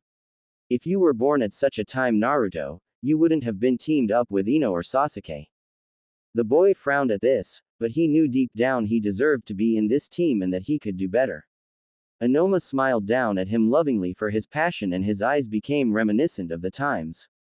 None of the new sensei wanted them, so I stepped in and took them under my wing. Their names were Miku Haruno, Might Kurai and Muyu Hyuga. Muyu, useless. Naruto was surprised by that name. Who would call their child useless? The Hyuga clan have a very strict class system within their clan. Muyu was born of a lower class, and his spiteful parents put their hatred onto him. They didn't bat an eye when I legally adopted him from them, but... Well, let's not start with sordid memories. Anoma sadly smiled before turning back the conversation. Miku Haruno was brilliant and beautiful like how you told me about your friend Sakura, Ino. Her hair was a magenta pink like Zinnia's and her eyes were a hazel green like their center. She could remember anything I taught her, but putting it into action was a lot harder. She had an inferiority complex for her face, so she always wore a mask, but she was just as determined to become strong like Might Kurai, and she lead them like a true leader. Might Kurai was pretty much the exact opposite.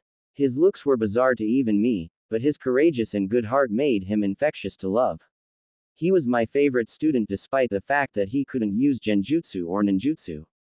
Oh, so that's the student Ino told me about. Naruto remembered. Inoma nodded. Yamanaka are supposed to act as support, so our taijutsu should have been our weakest trait, but just like Inoni, I couldn't take that kind of role. My training was 3 times more intense than Shikano's or Chochira's. I trained both my mind, my will and my body to uphold the usage of my Yamanaka techniques, but also as a close combat fighter. Ino told the boys, "You guys wouldn't understand how intense that is to try to become a long to close range fighter all in one. Even Inoni is struggling with balancing that sort of training." "Wow, I never considered you were working that hard," Naruto admitted. "Considering that I'm not paired with Shikamaru and Choji, I thought I had to, since I didn't know where this team was going, and considering what happened at the Country of Waves, I have to keep up with that training to not be left that vulnerable again." Ino wasn't aware that those words would trigger guilt into her teammates until their expressions changed. "Oh, but I know you guys will definitely watch out for me now. It was a whole new experience after all, so no biggie." Alright, that still didn't make them feel better. Inoma just continued after holding back his laughter. "Ah, Kurai-kun was definitely a very observant boy. He always had his teammates' backs and used himself as a shield for them, even if it meant giving his life. If a team needed a sacrifice, he was the one who volunteered without hesitation or fear. He was truly a shinobi who would do anything for the sake of others." He instilled that sort of confidence in both Miku and even Mumu, who had no confidence whatsoever. He only joined the academy to get an excuse to leave home for as much as he could without getting in trouble. He had no faith whatsoever in his Byakugan. He was the hardest to teach, but he was worth it.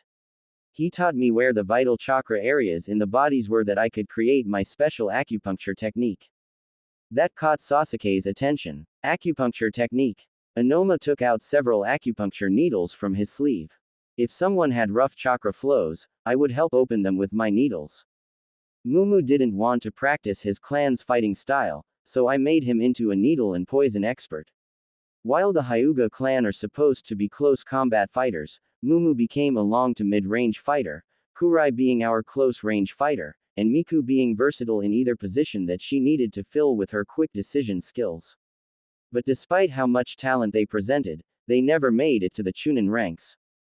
"What?" Naruto was deeply shocked. "Why?" Inoma frowned. "A Chunin is a military ranked captain. They're the ones in charge of leading a team into missions with the high possibility of engaging into combat. Miku Haruno showed great skills to become a Chunin, but due to her involvement with us, her chances were stunted." During the Chunin exams, Mumu's new techniques came to light, and this outraged the Hyuga clan. They demanded that the first took him out of my legal care. For lack of better words, I declined, so it became complicated.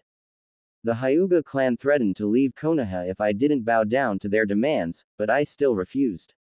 Tori asshole Rama tried to legally get him out of my care, and even threatened to have me incarcerated. The whole village told me to give him back, but I continued to refuse.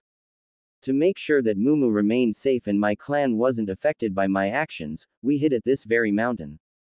Here, the top Hyuga members came and tried to take Mumu by force. My students, Shikano, Chochira and Mito came to my aid, and we were able to take them down. This only intensified the clan's anger, and Toby Shitface sent his own forces against us. The entire village shook when we battled. People nearly died, but I wasn't going to relent even when Mumu cried for me not to. Righteous anger shone in his violet blue eyes. I was willing to kill the future second Hokage if that was what it took. But it actually took fighting their leader in one-on-one combat without weapons. My Yamanaka techniques weren't going to be useful either, so I was left with taijutsu. Something the Hyuga clan excelled at. "You can't be serious. That's cheating." Naruto couldn't believe it. It was, but I accepted. At the time before the fated battle, my hair was reaching my ankles, but all the way to my scalp. I cut it in one go before my students. I picked up strands of my hair and told them that if the red string of fate connected you to your soulmate, then the golden one must be connected to your dearest of friends. People who you can truly call your family. I tied their pinky fingers with my hair. I did the same for each person in my clan who believed in me, the same for those in the Nara and Akamiki clan. Mito accepted without hesitation even if she was the first's wife. Anoma closed his eyes with a pleased smile. And for the battle, it was tough. I entered the arena with just my boar skull helmet and pants, and the leader was wearing a hakama. When it started, everyone was surprised by how graceful and skilled I was since they never saw me use my Yamanaka skills on the field. When I knocked their leader down without a scratch, things got pretty intense. The guy got to break my helmet off, and the whole audience gasped when they saw what happened to my hair. It was ridiculous. But the best part was when I beat the idiot. Since that day, I was the most hated person of the Hyuga clan. But the story is so embarrassing, I doubt anyone in the clan knows about this. Ino shook her head. I did get some dirty looks from our Hyuga classmates' dad a few times, so I think the story is secretly passed down. Good. It'll put some damn humility into their shitty system. The man relaxed after telling such an intense story. So because of all this, my students couldn't become Chunin. Their defiance with me made them unreliable as leaders, but they didn't mind at all. They were still ninjas, and they were grateful because that meant they could still see me after I was put here. Mumu went on to work for the Yamanaka flower shop until I was reported to by Ino's actual grandpa that he died of old age. Kurai died during the First World War, protecting his teammates to the very end. Miku sadly died first among us due to a medical condition that no one knew the cure for until 22 years later. But she lived a fulfilling life and was strong to the very end. After that, Anoma put back the drawings, and he showed them the boar skull helmets he wore for a majority of his time.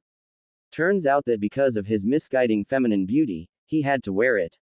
But after falling in love with his Uchiha sweetheart, he revealed his face as a symbol that he had met his true love. Ino then proceeded to take more pictures of her grandpa and with all of them together. She considered a video recording, but Anoma told her pictures should be enough. The three then left after eating dinner to head home. Naruto was smiling widely, thinking back to how Anoma's team, despite the tragedies, lived and died doing what they loved. I really like Anoma's students. I hope our team ends up that way. You want one of us to die of a medical condition? Ino jokingly inquired that it got a small chuckle from Sasuke. No, I meant do what we wanted until we die. Naruto clarified, all three of them weren't wanted at all, but they became someone worth respect and lived happily with loved ones. It's kinda like us. Ino corrected, it kinda like you guys. I never suffered. Well, yeah, but you're still lonely like the rest of us. Naruto pointed out, thinking back to how Ino frowned at the sight of a group of female friends. Ino was surprised to be told that. It left her confused. I don't get what you're talking about, Naruto. I'm not lonely. Well, you do have a big loving family, but you don't actually have anyone who really gets you, and your mom is always busy doing something else, and she's not your actual mom to begin with. Sakura was your friend, but she chose to be your rival instead, and now you have no one who you can really talk to or shop with. Hanging out with you, I realized that you were popular back in the academy with pretty much everyone like Sasuke, but you never hung out with any of them. In fact, a lot of the girls said some pretty mean stuff behind your back. It comes with being that privileged girl, but I'm not lonely in the sense that you are. It's not a big problem. Ino said that as the end of the discussion, but Naruto pointed out, what's with that kinda talk? Just because you're better off than I am doesn't mean your problem doesn't matter. It's not that it doesn't matter, but it's not like I can fix it.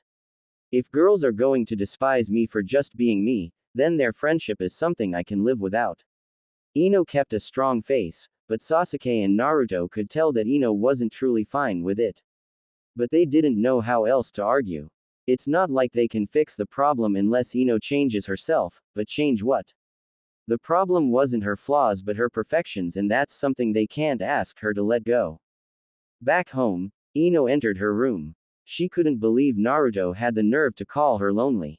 She had a big family who were all loving and supportive. She belonged to a prestigious clan that was close to the Hokage. She had a place in life with goals that she was working hard towards. She was perfect. And yet felt so incomplete and insecure. After changing into her pajamas, she brushed her hair on her bed. Her eyes caught the picture she had on her night table. It was a picture of her and Sakura smiling together happily back before they became rivals. Ino, I heard that you like Sasuke. From now on we're rivals. The first few days of their rivalry was silent yet tense. All the girls were surprised that they weren't sitting next to each other like before, and that they even looked hatefully at each other. They thought it was just a fight between friends, but after lasting longer than over a week, they asked them about it. Ino didn't know how to answer at that moment. It was especially harder since Sakura was in the same room. So to avoid the whole thing, she coolly told them that what they had between them was nothing of concern. That must have struck a nerve with Sakura because she openly shouted at her, is that what you think? Why you? Ino pig. Ino's eyes widened at the first ever insult that was thrown to her face. Sakura was lucky that Inoni left with the boys during their recess because she would have smacked her, but no, Ino was left to react to this. The whole class of girls gasped at this because they trashed talk about Ino behind her back that this was the first time it was in front of her face. Ino was so deeply hurt and confused, yet she still loved Sakura so much, so she just gave in to this name-calling until it felt natural. Only they were allowed to insult each other, and the whole class knew that, so stayed away. So as messed up as this whole thing became, it became something special between them.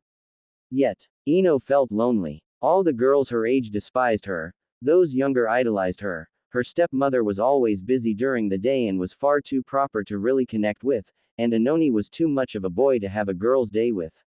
They may be connected mentally, but there was still such a difference she was far too aware of. She thought that she was being selfish for having such feelings. She had so much. She shouldn't be asking for more. Underscore. After another mission success, Sasuke went off with Kakashi for further training. Ino had already accomplished becoming a medical ninja at the hospital where she could handle bigger injuries on the battlefield now, so her time was free and she knew exactly what she wanted to do.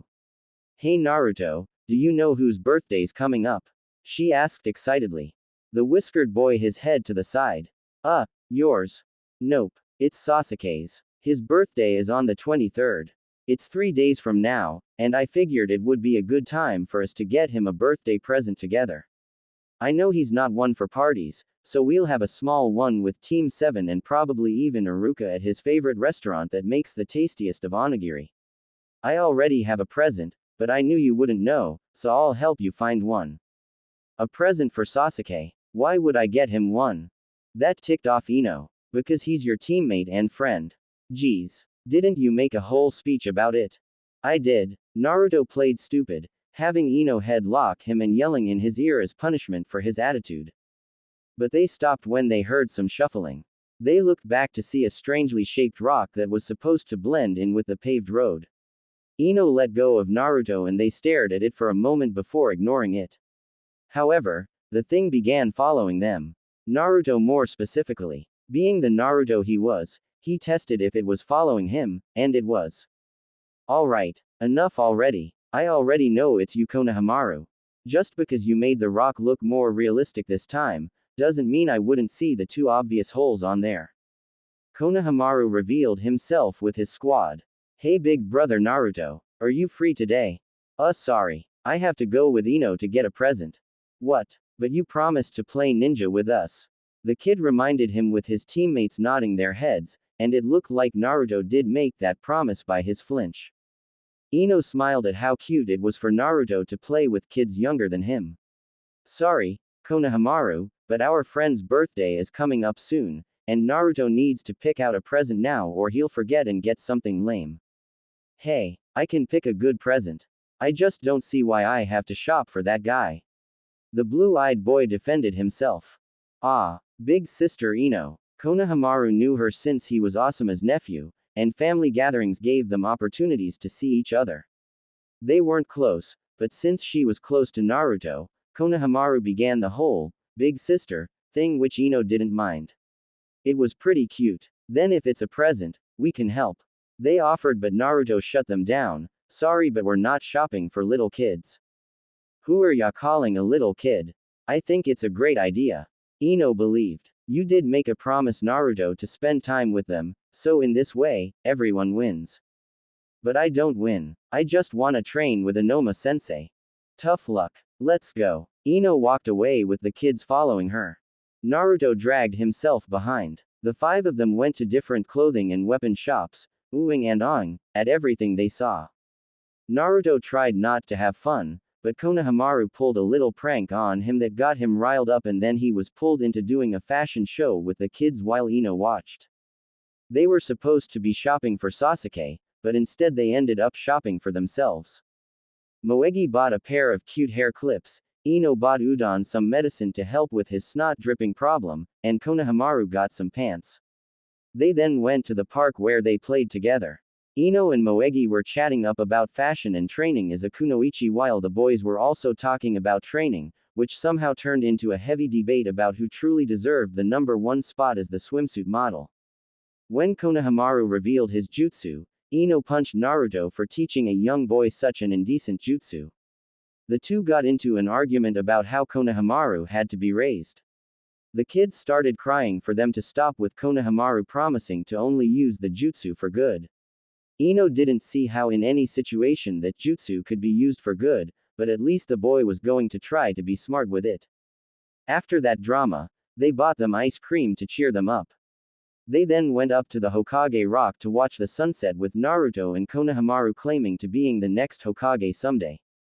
Ino smiled at the idiots. They may have not finished their mission, but they still had 2 more days. They then dropped the kids home. Man, kids are expensive.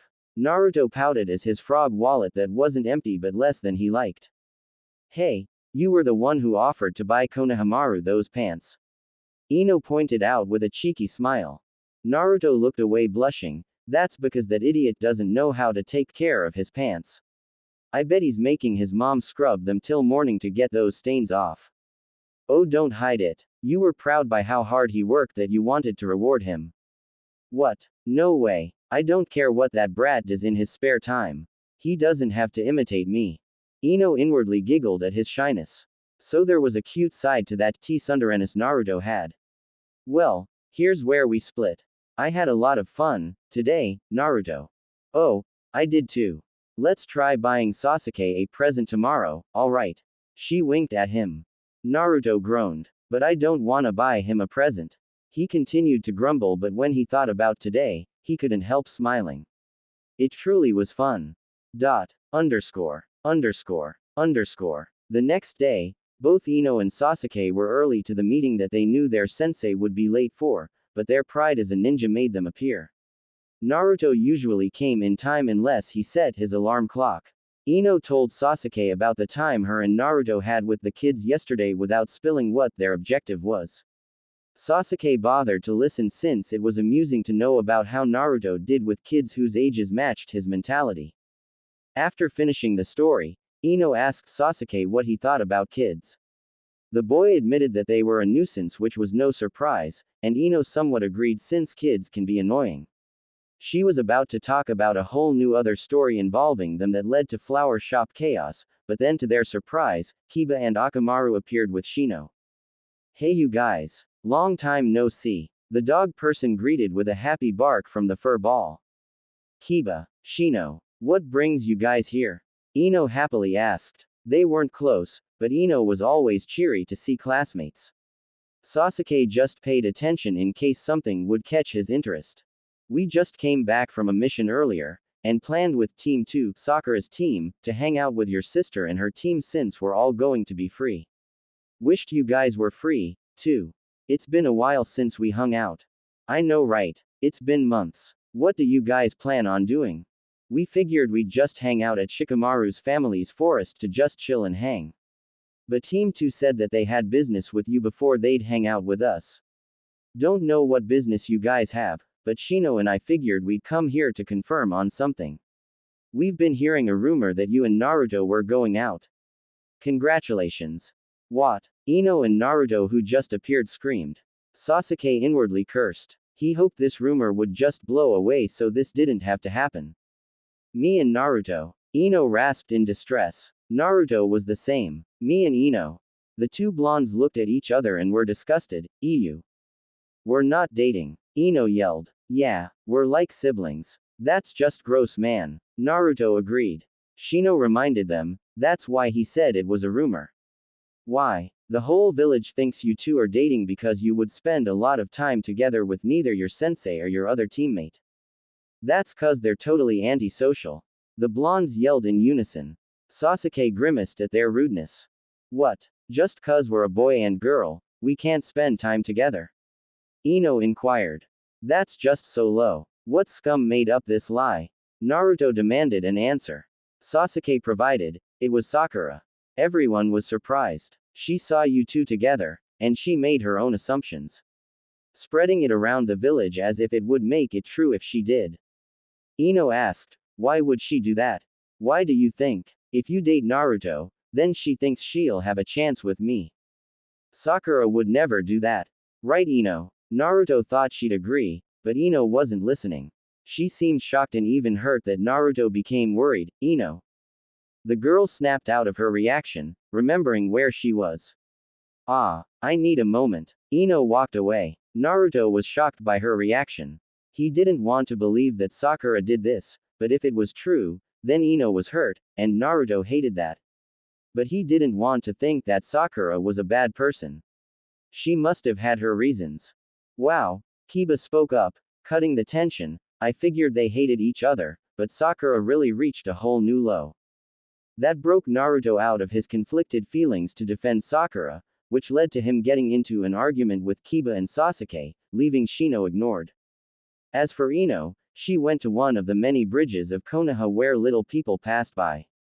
Anoni appeared since she sensed her, and since she sensed Kiba being near her group, it was not a riddle to be figured out. Yo, you heard the rumor, huh? Ino groaned, planting her head on her forearms on the rail. I can't believe Sakura did that to me. I get why she did it, but that's a whole new low. I can't believe her. What's there not to believe? The elder twin got on the bridge's rail. I told you before, haven't I? That girl plays dirty to get what she wants. But we were friends. If we switched positions, I wouldn't spread a rumor that she was dating Naruto.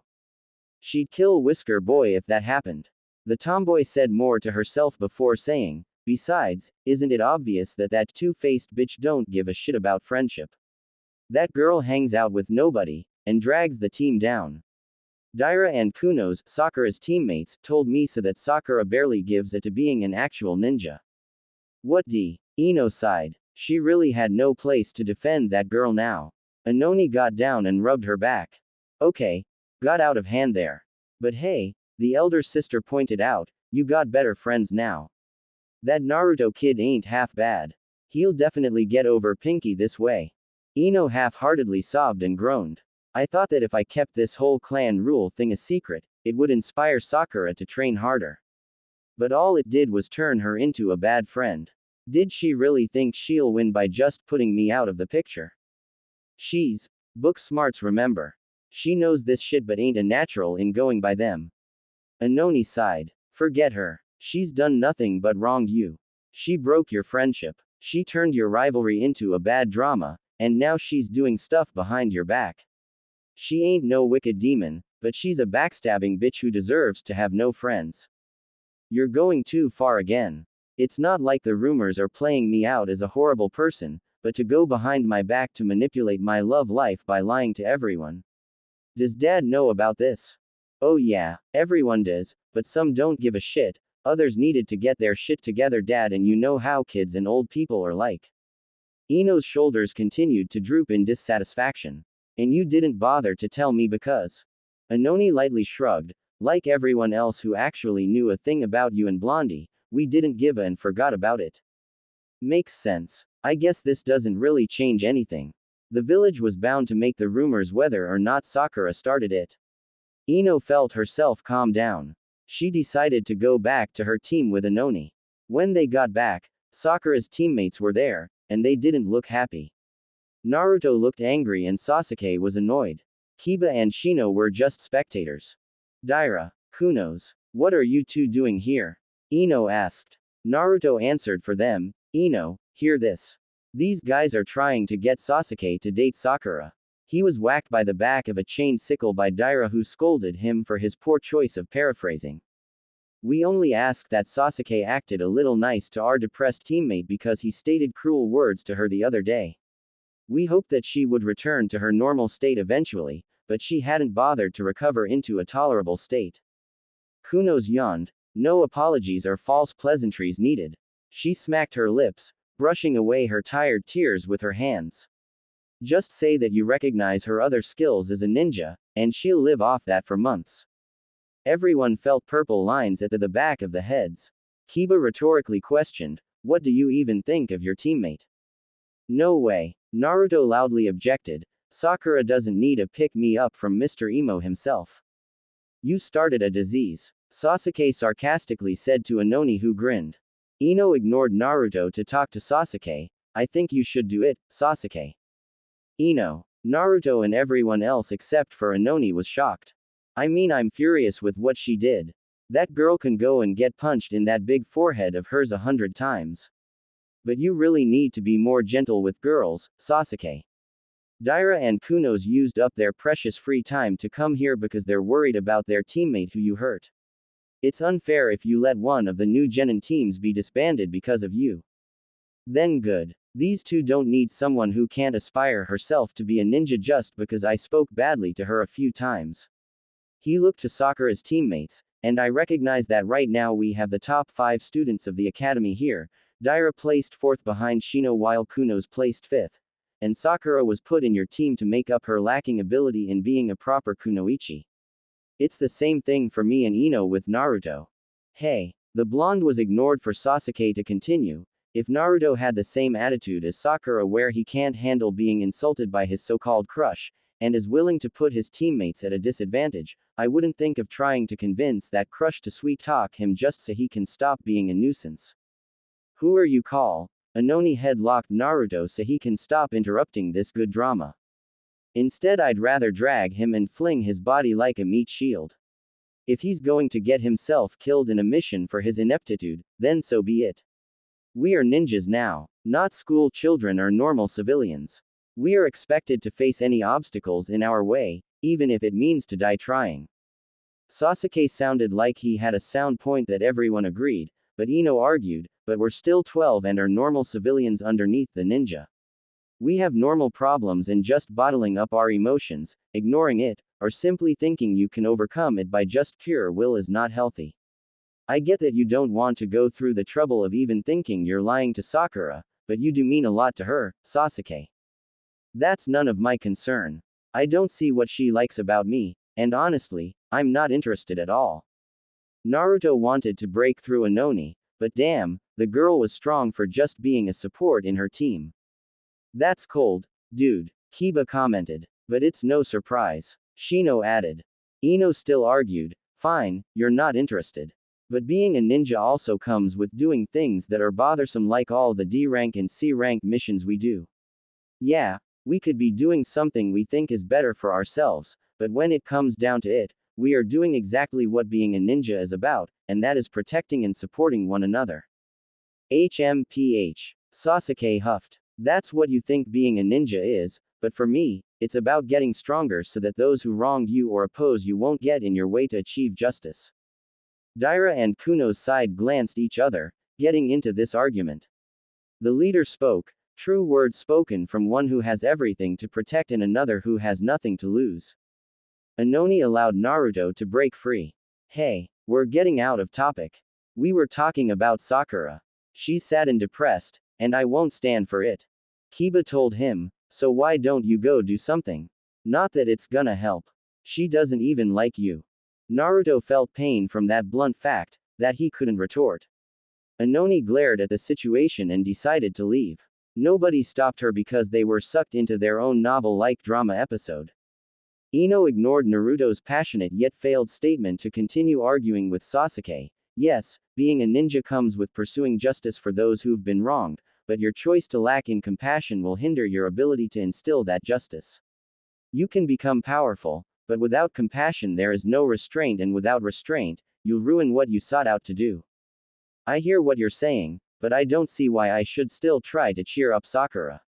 You talk about compassion, but like you told me before, you won't enable me to act like the asshole you call me to be. I'm doing the same for Sakura. If I let her believe I recognize the good she does and seem like I'm ignoring the terrible side of her, isn't that enablement? Not compassion. Ino wanted to win this argument, but Sasuke got her there. Sakura did not do something unforgivable, but she still did a bad thing that can't be overlooked or else it could escalate to something worse. Naruto tried to talk big against Sasuke, but his words were hollow. He was only acting out of affection for Sakura instead of taking in the issue at hand, and he knew it. With that argument finished, Daira and Kunos decided to drop their half plan and maybe consider going back to the academy or find other disbanded graduates to form their team if Sakura decides to drop out after all. Kiba and Shino followed them to go hang out. And just about right, Kakashi was greeted to a very unbalanced, awkward atmosphere. Naruto was furious but also defeated. Ino was deeply troubled while Sasuke was silently being considerate to his teammates thinking through whatever problem they had. The sensei anime sweat dropped to this, wondering if his lateness was starting to take a toll on his students. ______. Sakura was blankly staring at the bottom of a well in the middle of a forest. She didn't want to deal with anyone. She believed that they wouldn't understand the pain she felt. All she wanted was for Sasuke to notice her. She just wanted him to notice how hard she worked, so he could fall for her. But life was so unfair. She was the smartest and prettiest girl in the academy. Ino might have been the top student in the academy, but she had every right, too, to be in Sasuke's team. If only she had been placed on his team, then she wouldn't have been so desperate to do what she did. It wasn't like it wasn't going to happen if she didn't do it. Ino was spending so much time with Naruto and blushing like a girl in love. Ino was so obviously falling for Naruto and was just keeping Sasuke to herself just to piss her off. Sakura though blamed herself for pushing Ino to fight for Sasuke's affections. If she had just noticed the great chemistry that Ino and Naruto made, she would have tried to set those two up. Oh, who was she kidding? She should have been able to get Sasuke even if Ino was on his team. And now because of her own stupid, rash decisions, she dug her own grave. She truly was annoying. She felt herself fall into despair, but didn't expect to feel it kick her in the butt and push her into the well. Ah. Use chakra, idiot. Sakura immediately attached her feet to the wall, which helped stop her from landing in the water.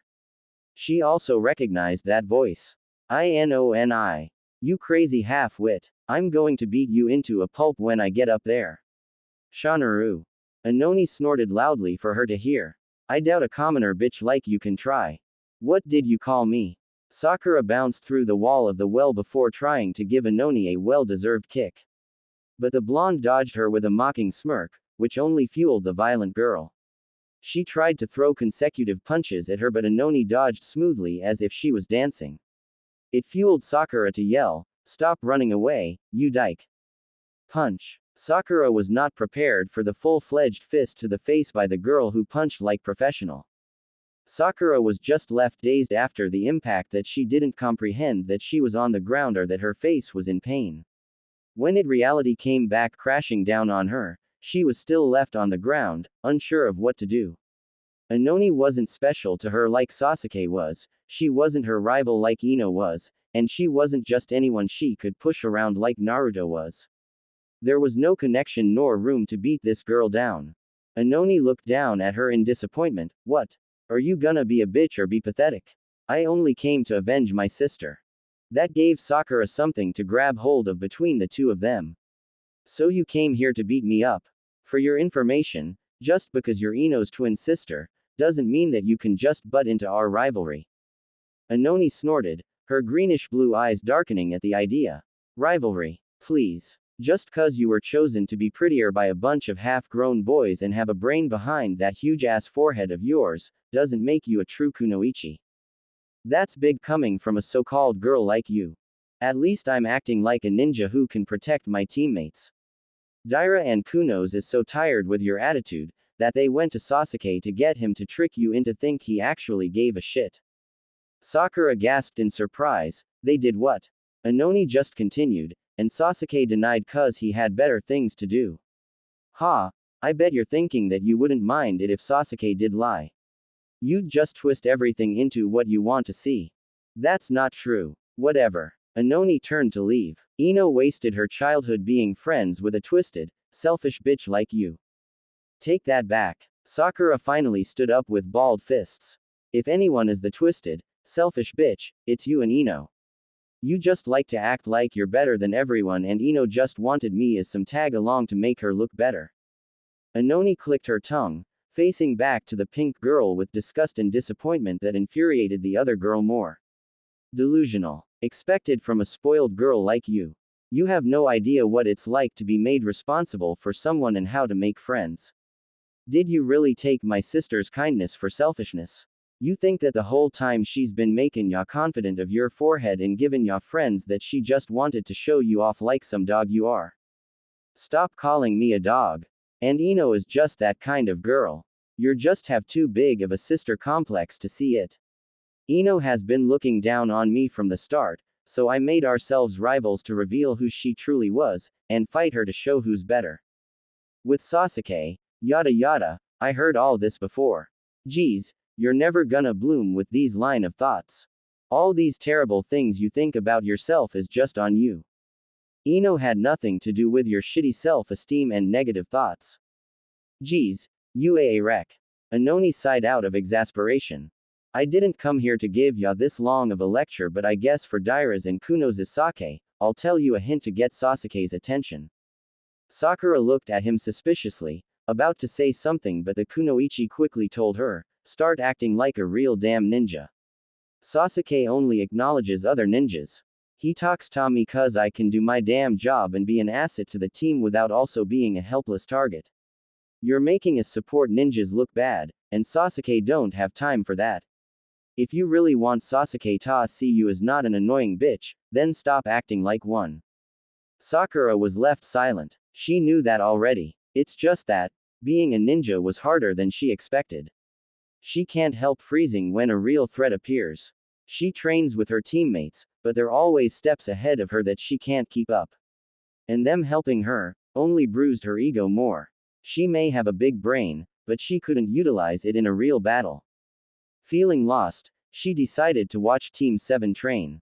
Even though Sasuke harshly rejected her, she was still in love with him. She couldn't help herself as she watched Team 7 fight against Kakashi's clones. Sasuke was cool as usual.